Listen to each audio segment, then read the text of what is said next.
Happy Tuesday. What's going on, y'all? Look, before we get into everything, because you guys see the title, y'all know what we're talking about today. We're going into the art market report for 2026.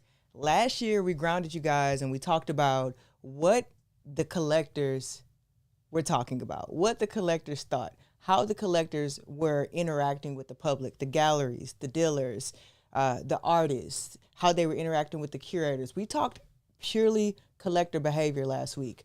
This week, we're getting directly into the art market report 2026. Has any one of you guys actually downloaded the report? Let me know in the chat. Have you guys actually downloaded the report? Have you actually read the report? Do you have your own thoughts about the report? If not, we're going to get deep into it. But let me know before we get too deep, how was your weekend? Talk to me in the chat. Did you see any art this weekend? Did y'all go anywhere interesting? Did y'all rest? What is up? What did y'all do? I always like to start there because look, we go really fast in this space that we like to call the art world. And if we don't just slow down sometimes and actually think about real life, we don't actually process what we are experiencing in this space. So let me know, how was your weekend? My weekend was actually really, really nice. I went to the aquarium actually with my family, which felt like a really, really great reset. We had a great time. It was my mom's birthday is actually today. So shout out to my mom. Happy birthday to mom. Okay. But we celebrated on Sunday at the aquarium with my daughter. It was the most lovely thing to watch, to see them interacting together, looking at the fish, pointing. Those moments matter so much, especially when you're working in a space like this that can feel very intense sometimes and information heavy, visual information, actual information. So we're grounded there first. Now, I do want to ask. We got someone from Detroit. We have Detroit in the house. Detroit art scene, very underrated. Sonny says the Detroit art scene is very underrated. We also have Oregon in the house. Who else? We got Houston, Texas here because that's where I am. Y'all keep talking to me in the chat. Let me know where you're from. But I do want to ask, how many of you guys actually read the report? Be honest. Did y'all open it? Did y'all skim through it? Are you seeing it mostly through Instagram posts? Because I've been seeing a lot of top 10 takeaways, top 5 takeaways, top things you need to know about the report. I've been seeing a lot of information like that to where we can take in the report in a bite-sized way, bite-sized information. But to be honest with you, I mean, this report is, I believe, over 200 pages long. So if you're getting 10 points, you're getting a version of the truth, but you're not really getting the full picture. So do I think it's necessary for someone that wants to fully understand this report to actually take a look at the entire report? Just take your time going page by page, or at least section by section, skimming through sections. And when I say skim, I mean intentionally skimming through those sections. It takes that to actually get the full picture. Now, you guys know, I don't think even 200 pages carries the full picture. I think when they're measuring the art market, they're measuring the things that can be measured. There's so much about this market that's unmeasurable, right? That's what happens in an unregulated market. So many parts and portions of the market are not reported, cannot be measured. And so we're left with this just peek into the window of what's actually going on in this market. Another thing that we have to consider before we start looking deeply at this is a lot of what is actually reported and studied, that's happening at the top of the market. Okay, so y'all see the thumbnail, right? The title, like this, of course, this year, it's $59.6 billion market is what they're saying. Well, we have to consider what we've been talking about over the last year. If you go back to last year and you think about some of the videos that we talked about, that we made, then you remember that there were auctions and there were artworks that sold for $50 million. There were artworks that sold for $10 million. Well, if you have a number of works sold between 10 million, 15 million, 1 million, 20 million, a $900 million collection that sold, right? And when you have things that happen like that, well, you add those things together, you're in the billions. So you might not be all the way at 59.6 billion, but the top of the market in itself gets us kind of deep into the billions. So when we're thinking about the rest of that market, and to touch on what we said last week, how big is this market? And if we're only able to study the auction market, like the secondary market and the numbers that actually get reported, how big is the market and how does success actually happen in these different markets, in these different art worlds, right? Because what we're talking about here is there are many different art worlds, so many different art worlds. There's an art world that some of us will never get to. There's an art world that is all the way at the top. And mind you, a lot of the people that's there didn't get there. They had to die to get there. So when we talk about that, then, what are we talking about when we in relation to this report? So though this report is a reflection of a great deal of the market, and though a lot of things trickle down to other sectors of the market, and although we can look at this report and make assumptions and gain points of views for different parts of the market, we have to take this with a grain of salt, and we have to understand that there are other parts of the art market that we need to study to get a full picture. Okay, let's see what's going on in the chat. We got H-Town in the chat. Jordan Harris. We said T Golden Art said she went to Portland Art Museum and saw the new Black art exhibit. Okay, Micheline Thomas. All right, the exhibit was surprising. Okay, no canvases, all furniture, multiple screens with Black women on video. Wow. So nothing on canvas? I have to check it out. Micheline Thomas. She also has a print. Look. I'm going to put this out there. I'm not paid to put it out there, but I will. But she has a print dropping today. I only remember because, well, first of all, I was interested in it. Secondly, it's my mom's birthday. And I know that her print was dropping through, what is it called? Avant Art. So if you go to avantart.com, you can get one of her prints for, I believe, like between $900 and $2,000. When of course her originals cost way, way, way more than that. And that print dropped today with Avant Art. So if that's something that you're interested in, especially like since we just brought up Mickalene Thomas, y'all go check that out. All right, so let's get into it. Let's dig into it. All right. It's a lot to go through. Oh, a little housekeeping. If you're here and you haven't already, make sure you like the video and subscribe to the channel and stay active in the chat. Ask questions, react, disagree if you need to. This is a conversation. We're talking back and forth. So don't leave me here talking by myself. All right, so let's get into it. Now, as we go through this, I'm gonna break down everything in a simple way. I'll try to, as the best I can, what's the report saying, why it matters, who it affects, and what you should do with it as an artist, as a collector, as a curator. This information alone doesn't change anything. How you move with it does, okay? So as we move into this first section, the report tells us something really, really clearly, that the global art market has returned to growth in 2025. Now, if you've been seeing all of the top 10 posts, then one of the things that they focused on is that the art market this year has grown by 4%. And it is an estimated $59.6 billion. That's where we are in the market, okay? Now, it says, while this market welcomed a shift in the direction of the market following 2 consecutive years of declining values, meaning the last 2 years, they've been telling the story, the picture has been painted through what's been happening in the market, that the market was down. We're in a different phase now. The market is finally up. Now, if you keep reading, you'll see that since it still hasn't reached that 2022 peak. Now, if you're someone that hasn't really been following the market, then this might be new information for you, that 2022 peak was insane. It was so high. It was like this COVID, I don't even, YouTube really be flagging people when they say, I don't even want to say it again. Anyway, y'all heard what I said. I hope my video doesn't get taken down. So in 2020, the worldwide situation that happened really affected the art market, just like it affected everything. It seemed to be an incredible influx of money that people had to spend because they weren't traveling, they weren't buying clothes, they just had money that they could go to the auctions with and buy artwork, et cetera, et cetera. And that's what happened.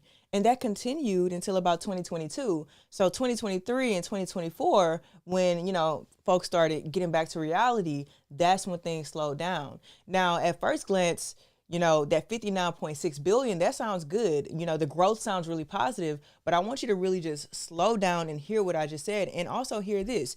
That report also says that this recovery was moderate and uneven. You see that? Moderate and uneven, okay?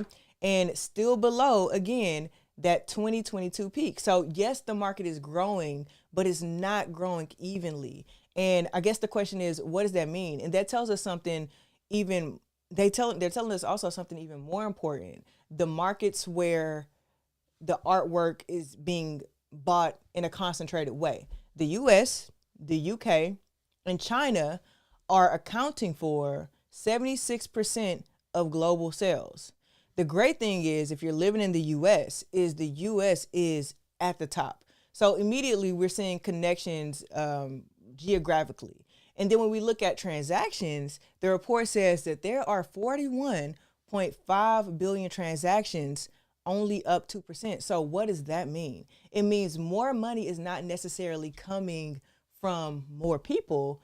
It means this is, this is not one market, okay? It's layered. And when you go deeper into the auction data, this becomes very clear that less than 1% of artwork sold for over $1 million. But those artworks made up 54% of the total market value. You hear me on that? Something we introduced at the beginning of this video. 54% of the total market value were artworks sold over $1 million. Okay, that means a lot. What does that mean for the rest of the market, right? And so these are one of the things that is important about reading this report, is to allow it to create questions for you. Don't just read it. And last week we talked about who was writing this report, and we also talked about who was interested in this report actually being written, which is UBS. We talked about UBS being a bank for ultra wealthy or high net worth individuals, HNWIs.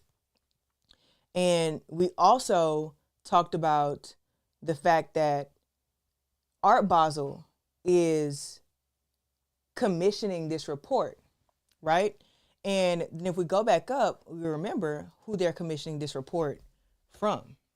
And they're commissioning the report from Dr. Claire McAndrew, who is one of the only people who studies arts economics. So that's 3 people interested in telling a story. I'm not saying that they're lying at all, actually. I'm not saying that they are writing this to their benefit, but it is important to know that Claire McAndrew, if she's one of the only people that studies art economics, then she really shifts our perspective. She really has a lot to do with how we think about the way this art world is set up economically. And then you have someone like Art Basel, who owns many different fairs. They own Art Basel, right? Art Basel Miami, Art Basel Basel, Art Basel Qatar. They own them all. And they have a really great interest, and so does UBS, who manages the wealth of some of the wealthiest people in the world. They all have a very specific interest in telling a very specific story. So, we do have to take what they're saying with a grain of salt, because something I noticed last year in the same report was that even when things were a little and felt a little negative for everyone, they shifted it to feel optimistic. Their language gave optimism, which we are in an optimistic state right now, but their language gave optimism rooted in realism, but they don't want us to, they want people to spend money. So you just have to take a look at who's writing these reports. Okay. So I'm just checking out what you guys are saying in the chat. The slight growth is happening because of those top sales and estate acquisitions that happened the end of the year. No, you're totally right. The end of the year, right? We talked about this on the channel, right? At the end of the year, last year, that shifted so much because there was so many sales that happened. And we talked about this. We said, either people are going to, most of the opinion that I had in particular was that's going to create a good market for next year, because people are going to feel optimistic. People are going to feel upbeat. It also led, mind you, this happened right before Art Basel, right? And it happened at the end of the year before Art Basel Miami, but then Art Basel Qatar happened in February, at the beginning of February. Freeze has already happened. So that market that shifted at the end of November, December, that's carrying on to the top of the year fairs. Having this come up, that's going to carry on to Freeze New York, that I believe is happening in May, right? Expo Chicago, which if you didn't know, Freeze also owns Expo Chicago. So do you see that Art Basel, Freeze, it's these markets are in these fairs, the things that's happening at the top of the year are affected by what's happening at the bottom of the year. But the bottom of the year saved last year. The top of the market, that 54%, a lot of that came from the bottom of the year, because throughout that entire year, we were still kind of iffy on what kind of market are we sitting in, right? Yeah, no, you're right. You said Mariah reported on some of those major sales. We talked about those sales. So you have to sit with the fact that less than 1% are controlling more than half of the value. Less than 1% controlling more than half of the value of the market, which is why we have to focus in on the fact that this art world is many different markets, and we have to study many different markets. So when people say that the market is strong, they're talking about a very small part of the market, especially those people that are only paying attention to headlines. Now, if it's someone that's actually kind of digging in, doing the work, seeing, what does the middle market look like? And from my experience of just being a student of all this, the middle market is what typically suffers, because the top of your market is where a lot of the confidence is going to lie, right? So that's your blue chip sales, your blue chip market. That's the artists, the names that are identifiable, the names that we've been trusting for the last 50 years. That's your Warhols, your Basquiat, right? Like those are those folks, and those folks that you trust that there will be a return when when those people buy those artworks, right? So that's why a lot of it sits at the top. Now, then you have the bottom. Well, I don't want to call it the bottom because that's not what it is, and I retract that language. It's not the bottom, but you have another part of the market, the emerging part of the market. That part of the market is where you take the risk and where you're comfortable with taking a risk because it's between $10,000 and $20,000, right? That's what we're talking about. Not 10, but let's say between $2,000 and $20,000. You're emerging artists that could possibly turn into your Micheline Thomas, that could possibly turn into your Derek Adams, that could turn into your Rasheed Johnson over the next 20 years, 15 years, right? And so you take your risk at the emerging side of the market as a collector that's thinking, that's thinking about their collection, of course, like from the perspective of what they love, but also from the perspective of how to protect their estate, their finances, right? And what artists they're going to take a risk on financially, and also what artists they're going to take a risk on their actual career, the context of their career, the rigor of their career. So these collectors are looking at that at the emerging side of the market between $2,000 and $20,000. So you'll see a lot of money being flooded towards the emerging end of things. But see, in the middle, that's when things get a little bit murky because a lot of people just don't make it out the middle. You take the risk at the emerging because you're not spending as much money. You're still investing in the artist. You still get artwork that you love it, and there's a great chance that this artist might go boom, right? In the middle, you don't know. And it's a lot of artists that get stuck in the middle, which is not a bad place to be as an artist. At that point, you're selling works for 20 to 50, maybe 20 to $100,000, right? And that's your cap, that's your bottom, and that's your cap. And when you're doing that, that's amazing living, but it's still considered to be mid-market. And that mid-market artist might never reach that blue chip gallery or that blue chip status. So and then when you get there, you might be capped at 300, 400, which $1,000, which that's a lot. You might not ever make it to that $1 million mark that we're talking about that controls 1% of the market. So yeah, listen, we're operating in many different markets. It's not just one market. Okay, so let's keep going. We pretty much just covered all of that, to say the least. Well, to say the most, because I just said a lot. Let's go down to talk about the dealers. Let's check out the chat while we're scrolling down. Dealers. Let's find it here. Dealers.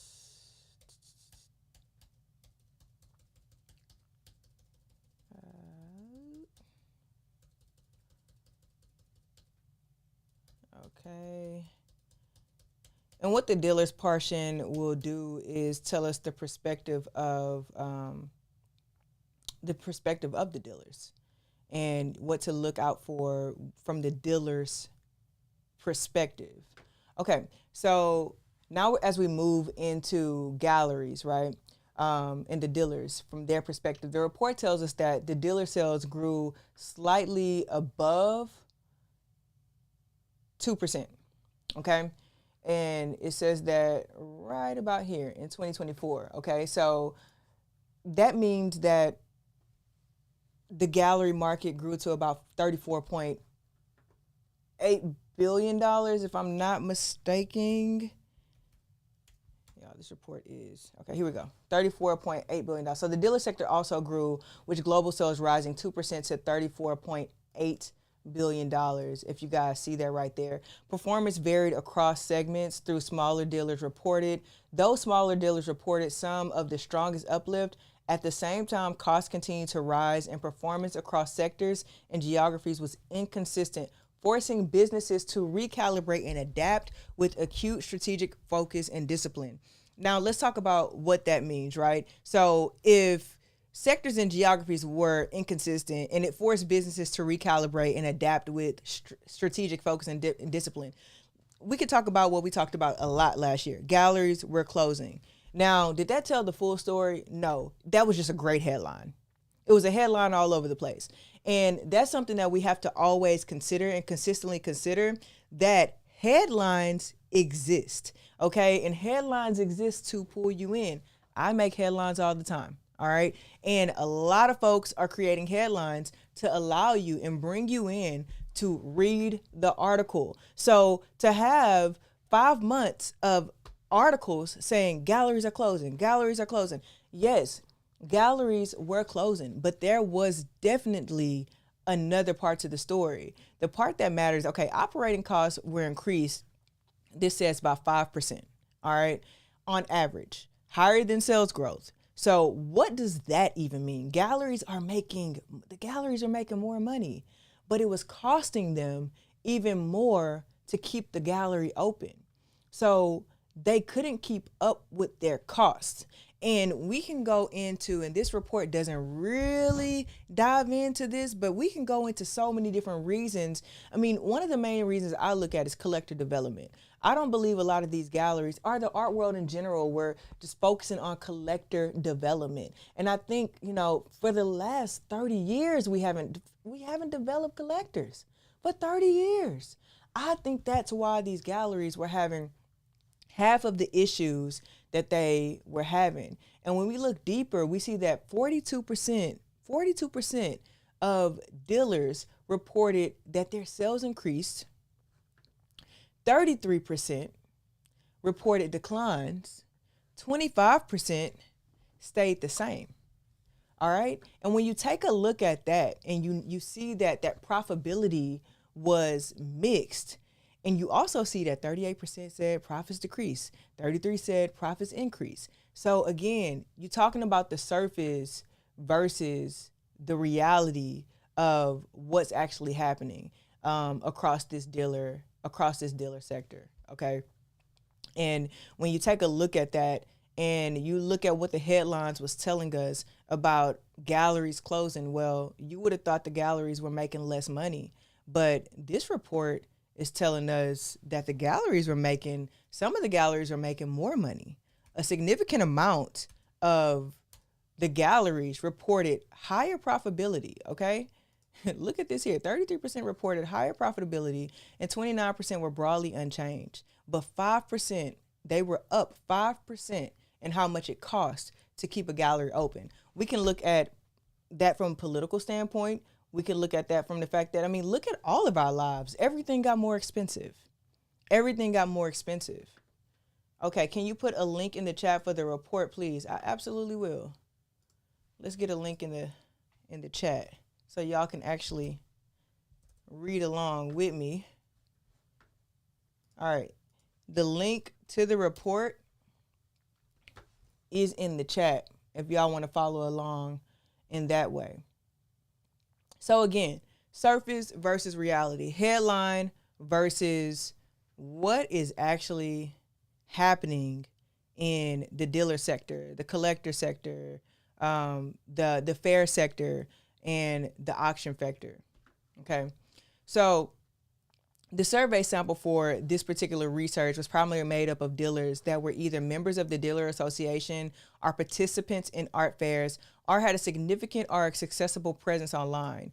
Due to the sampling process, and what they're doing here is telling you how they actually got these samples, or how they actually got the research for everything that they're talking about here. So due to the sampling process and the entry requirements for fairs and trade associations, most businesses were relatively well established.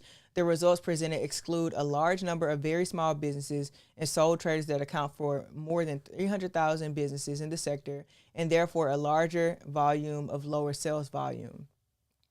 The survey's geographical reach continued to expand in 2025, including all branches of individual business. 43% operated from Europe, 27% from North America, and 23% from Asia. The remaining 7% were from the South and Central America. Africa and the Middle East, 4%, 2%, and Oceania, 1%. The majority of dealers, 76%, operated from just one market. So when you're reading, I know it's a ton of numbers, right? Like it's a lot to just kind of take in. Even when you look at the chart, it's a lot to look at, which is why a lot of these folks just say, here are the top 10 things. But the report does say that art fairs accounted for 35% of dealers in 2025, and that's over a third. It also tells us that fair costs, including travel, shipping, and booth fees, are one of the biggest challenges that dealers are facing. So when we talk about dealer expenses, especially right now, you know how well art fairs are doing right now in this market? Art fairs, we'll find that out later actually, but art fairs are doing seemingly better than they have in the past. And it seems to not be an option. It seems that you have to diversify as a gallery. You have to diversify in the way of showing up at the fairs. But think about how expensive, I don't know that a lot of people think about how expensive it is to take your gallery that is in, let's just say Houston, Texas, right? To take your gallery, have an artist that you're going to represent your fair, take all of the artwork, crate all of the artwork, ship all of the artwork safely. I'm not talking FedEx. Okay, so safely ship all of the artwork to Chicago, Los Angeles, an international country. So when you have a gallery that goes into the fair circuit, you have to consider how much that costs, including the booth fees. So they're having to pay for the booth, the shipping, the travel, and their stay, hotels, flights, et cetera, food, all of these things, right?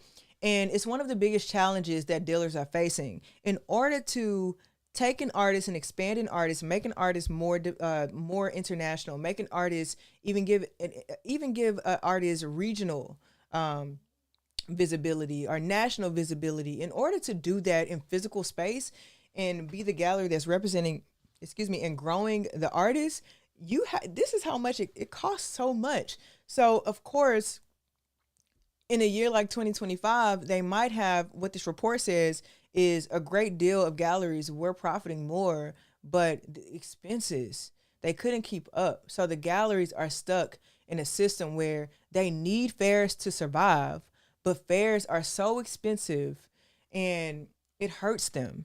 And then you talk about online sales. Now, last week we talked about the relationship between collectors and online sales. Well, this report here is telling us a different story, and that's just 1 year apart. This report tells us, let's see if we can go down to our online sales.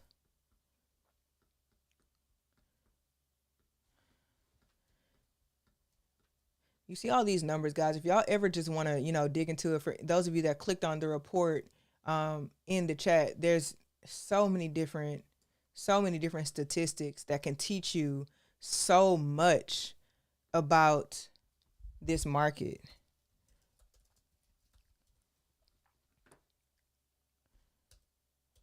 Let's see if we can get to it super quickly. Okay, so online sales fell to 16% of total dealer turnover in 2025, down 6% year on year as higher value transactions continue to migrate. So two things that we just talked about. We just talked about the fact that art fairs you can't do without them. So if you can't do without them, that means people are buying in person. And so it makes sense that online sales fell. A different story from the last few years, right? And you can look at 2020 as something that kind of prompted people to buy online. And so we see the market going in a different direction. So online sales dropped to 16% of total dealer sales in 2025 and was down 22%. It was down 22% in 2024, which tells us something really, really important. Collectors, they will discover online. And if you think about it from a marketing funnel, discoverability and someone finding out about who you are as an artist, that's as important as them purchasing the work, because when they discover you, it kind of just leads them down to consideration. They might consider getting, acquiring your work, and then it gets them to actually acquiring your work. But the collectors are discovering online That's what makes Instagram important. That's what makes research being research proof. You guys know we talk a lot about being research proof. That's what makes that important, being research proof. So you want to have your Instagram together, you want to have your website together because a lot of discoverability is happening there. But they still prefer to buy in person, especially at a higher price points. Now, when we get down to auctions, which is a really, really interesting section. Scroll down. I should have had my pages written down because this report is 200 pages long. And guys, we're going to skip a lot because if not, we'd be here for 3, 5, 10 hours looking at all of these numbers. And when you guys are reading this and looking at this, I want you guys to consider that they're not considering many times emotional, like we're not looking at the context, we're not thinking about artists in particular, or we're not really thinking about individual artists. We're looking at the market, a particular part of the market in a whole. If y'all ever want to go all the way into what online sales were looking like, then that section 2.9, kind of what we just talked about, this section is going to kind of lead you down the path of really understanding what happened to online sales, why they were down this year or in 2025, and kind of make a determination of where it's going. I know last week we talked about, paying attention to your online presence, even though it's down 16%. I mean, think about this. It's down 16% at a specific level. So don't ever forget that. It's down 16% at the top of the market. People are not buying $300,000 artworks online as much as they used to. They probably still are buying $2,000 artworks online. So those are some of the things that you want to keep in mind, that this report is really, really, really focused on a very particular part of the market, and it might not apply to you guys, in that way at all. Especially as an artist. Now, as a collector, some of these things, especially if you're buying in that blue chip sector, you want to know these things to the T. Now, this is where things become really, really clear as we start to look at the auction house sales, okay? Because the report shows that works over $1 million, like we talked about a little bit earlier. The report shows that works over $1 million. Those are the ones that selling, making up less than 1% of transactions, but over 54% of the value. We talked about that. And that $10 million plus, okay, what we say right here, U.S. dominance of the global $10 million plus segment at the fine art auctions intensified, which its share rising to 78% from 73% to 2024. That $10 million segment alone makes up a great amount of total sales value. So we're looking at extreme concentration. And then we look at contemporary artists, sales of living artists declined by 10%. So when we go back to what we said about 10 minutes ago, and people buying at the top and also buying those Warhols, buying those Basquiats, buying those artworks from folks that, they trust, that they've had the opportunity to trust over a span of time. If you look at, I can't talk to the numbers of Basquiat, but year over year, what a Basquiat is worth is continuously increasing. So if you're someone that's buying at the top, you're going to buy a Basquiat. You think about, places like Masterworks. You guys familiar with Masterworks? Who through Masterworks, I don't know, you might know. But if you know, it is actually possible to purchase shares of artworks. How do you say? Not what is it when you can buy I'm sorry, I'm blanking on my words, but what is it? Y'all tell me in the chat. Fractions of artworks. So you can buy fractions of shares of artworks through Masterworks. You have to be accepted into the program, and maybe one day I'll spend some time talking about Masterworks, but you have to be accepted into the program. You can't buy less than 1,000 shares at once, and they are testing the market for blue chip artworks. And what they do is they go to the auctions or wherever they purchase artworks for, they purchase it on behalf of the clients, the people that are a part of this Masterworks community.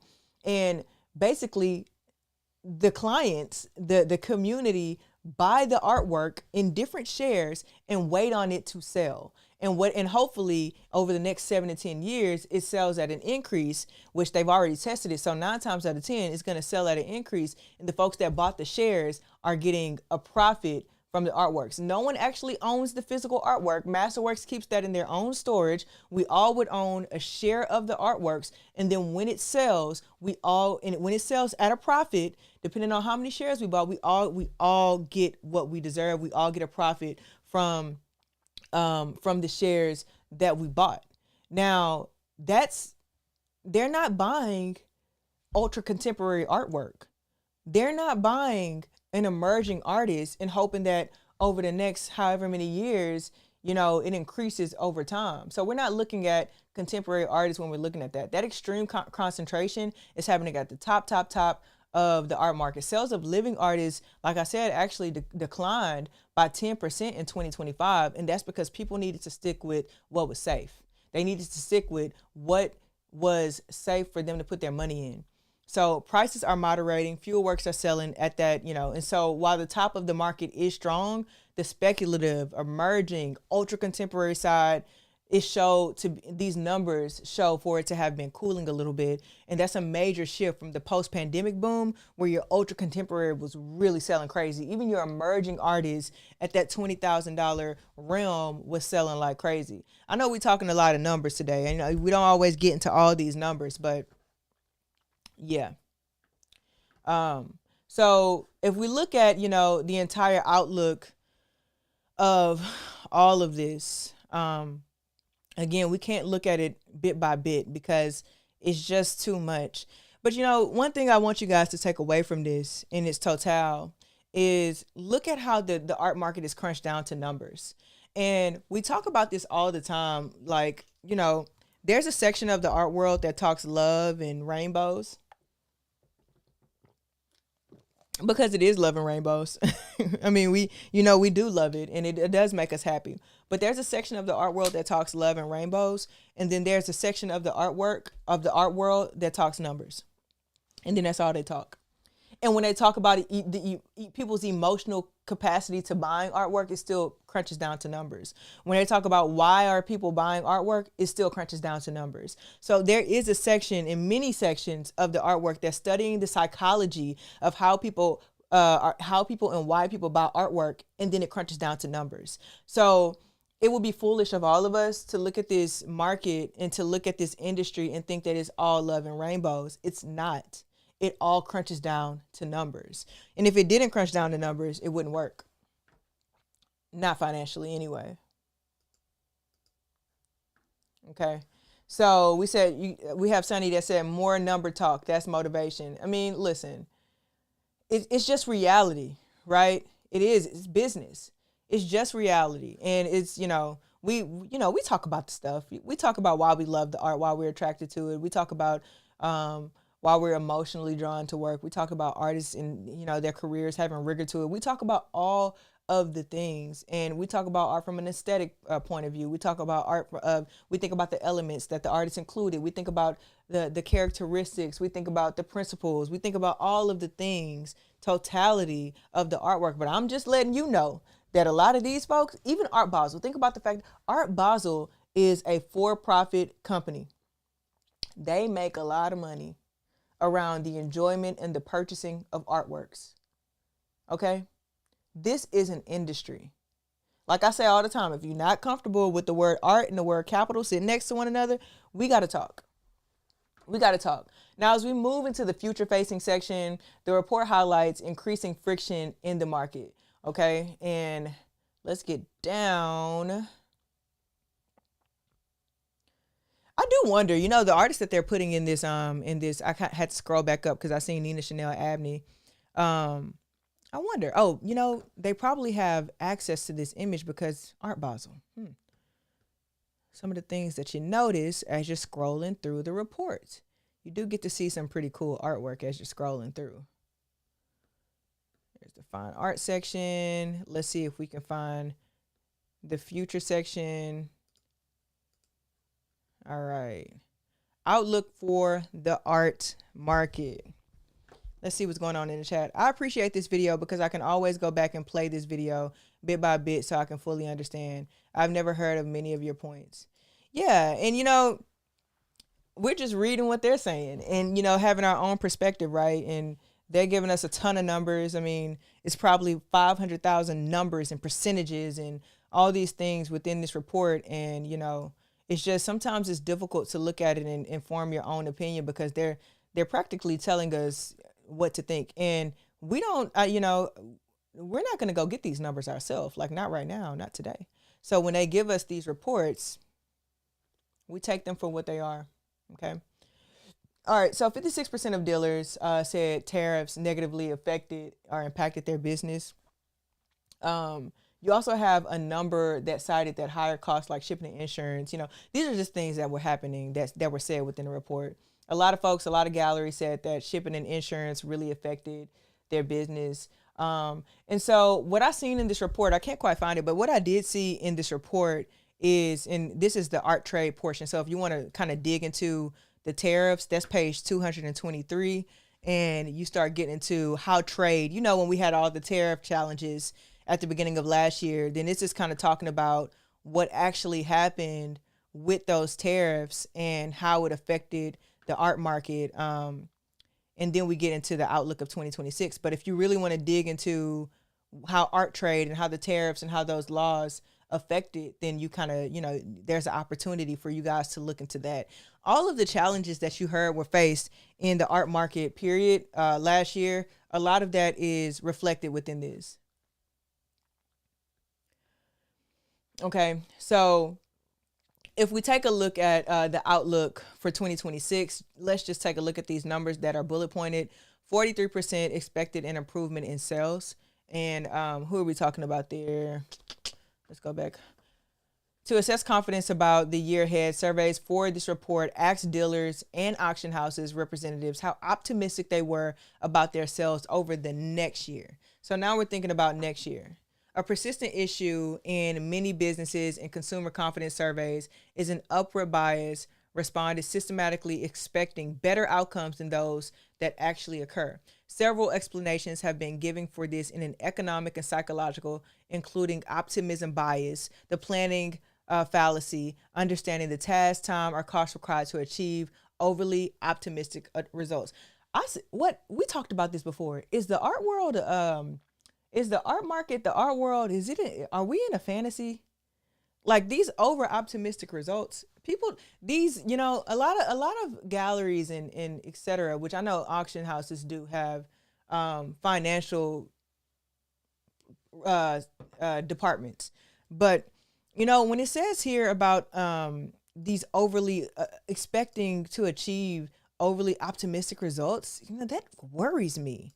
The tendency to base expectations on internal plans rather than historical probabilities, overconfidence, attempts at positive external signaling are simple miscalibrations. This should honestly ground a lot of people. That one sentence alone. Like, are we overly optimistic?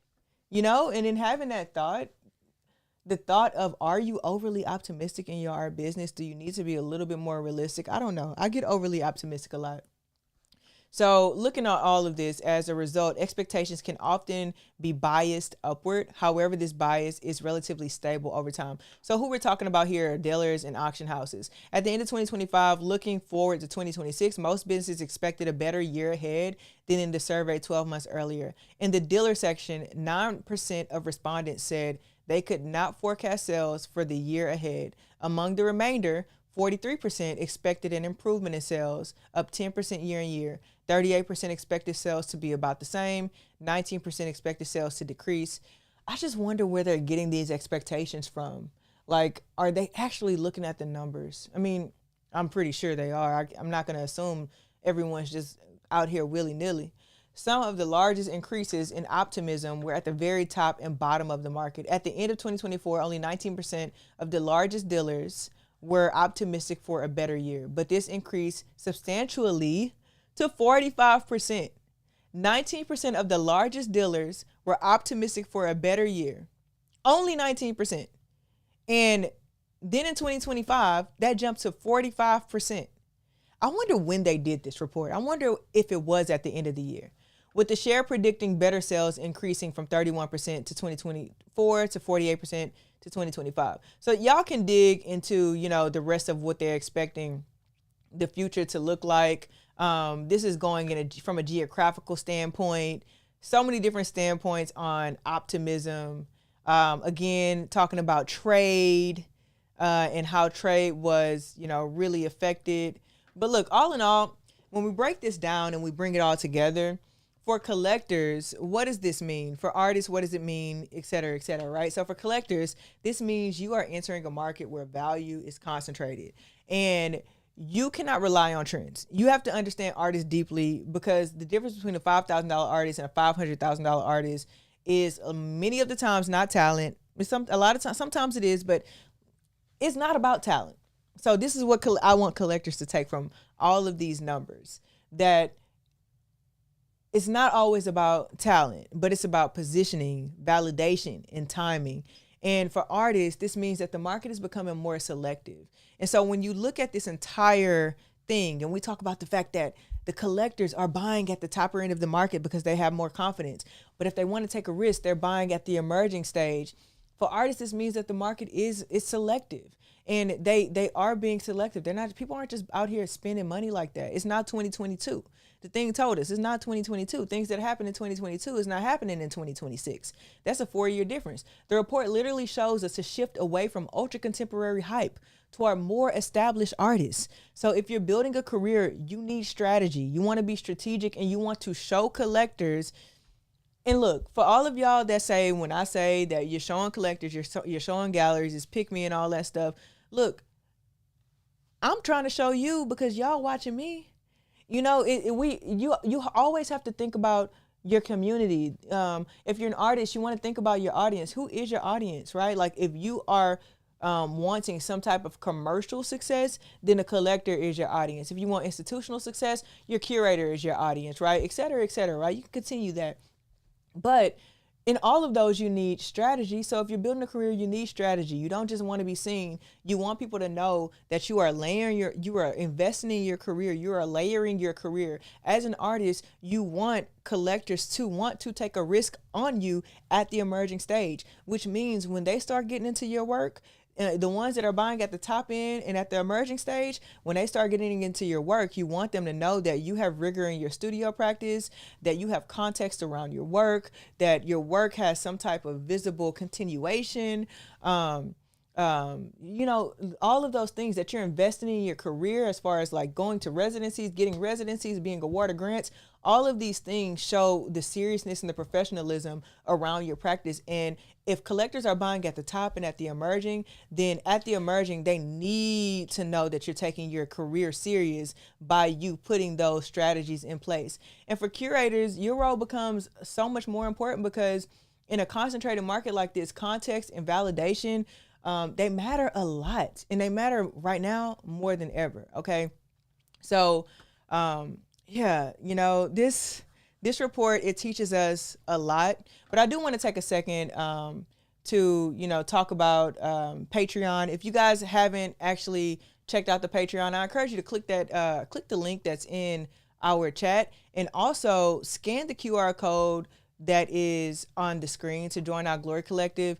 Every single Thursday, we meet on Zoom and talk about a particular strategy. If you're an artist, we just talked about how artists need strategies, and sometimes those strategies. This week, last week we talked about website strategy and how important it is to go and get the assets you need before building your website. Sometimes artists aren't thinking about that, and so we talk about one strategy every single week that puts you on the road to being research proof and getting ready for success and being ready for continued success. This week, we're talking about how to properly build your CV. And I'm talking about how to build a CV that curators are able to skim and look at and read through, how collectors are able to read through, dealers and galleries are able to read through, okay?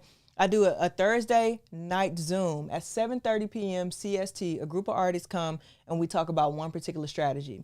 Then on every Monday at 9:30 a.m. CST, that's our one-on-one time. It's quick one-on-one time, 15 to 20 minutes. You come with a very specific question. I had someone come in last week and they asked, how do I, if a gallery is not allowing me to talk to the collectors that my work is being sold to, how do I get in touch with the collectors? Something that I know a lot of people deal with. So we came up with a strategy that will allow that artist to be able to get the collector information.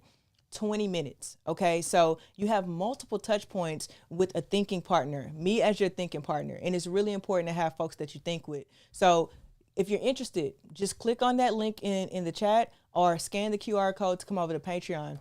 I also want to let you guys know that Glory Land is coming back, okay? If you guys are familiar with Glory Land from last year, you know that we brought many of your favorite voices, folks that have achieved so much success in the art world, from curators to gallerists to collectors, sharing their knowledge that they literally never share, sitting together and sharing knowledge. And at the end of sharing that knowledge, answering your questions, and you have proximity to these folks that you want to get answers from, right? We also toured Untitled Arts Houston, okay? We took a group of people and we showed them as collectors how to actually go through a fair, how to travel through a fair and actually look at the work without getting overwhelmed. We all know fairs can be overwhelmed. So I want to encourage you guys to come to Gloryland 2026. It is a place to connect with other artists, connect with curators, connect with galleries, connect with collectors. It's a place to learn and it's a place to grow. And I really want to invite you guys to come and do that face to face. It's Dear Glory in person. It's a chance for us to meet in person. Okay. It's time for us to get in person, meet, and for you guys to meet other folks that have found an incredible amount of success in this industry, telling you their trades and their secrets and what they've done to get to where they are. So I invite you guys to click the link on the screen. The Gloryland link is on the screen if you want to join the interest list. When you join this interest list, you'll get all the early updates, okay? You'll know exactly what's going on as it happens, and you'll get early bird tickets to Gloryland, which means you get the best pricing. You also get early bird merch. We're working on merch right now, Dear Glory merch. So we can, we could be one. We could show up as the one. So I'm excited for the merch to actually drop, to show that to you guys. But yeah, I'm excited. So Gloryland Patreon, if you're interested in that, both the links are in the description and the chat, and also on screen. You can click that QR code, and then I'll go ahead and put the Patreon QR code here as well, so you guys can get that. So anyway, so after going through all of this, here's what I want you guys to take away. The art market looks stable when you zoom out. $59.6 billion in sales. That's a lot of money, right? It looks like growth. It looks like activity. But when you zoom in, less than 1% of works are making over half of the value. Okay. And a few countries are controlling most of the market. You got the US controlling the market, China controlling the market, the UK controlling the market. It's just a few markets controlling the market. But what you will know, what you do learn from that is it is global. It might be a few markets controlling, but it's global. And a small group of collectors are driving the majority of the decisions. So you have your ultra wealthy, your high net worth individuals who this report is talking to, that's driving those sales. I want you guys, if y'all feel interested in going and actually reading this entire thing, then, let me know what you get from it. Let me know if you grab something from it that I didn't really grab from it. If you grab something from it that I didn't say, we couldn't, no way we could go over 247 pages, but hopefully just over this last hour or however long we've been here, hopefully we were able to talk about some things deeper than, those posts that kind of just say, hey, here are the 10 things that you learn about it. No shade to those. They're really important, but sometimes it's important to go a little bit deeper. Anyway, guys, I love y'all. Thank y'all for being here, and I will see y'all next Tuesday in our next live. Talk to y'all soon. Peace.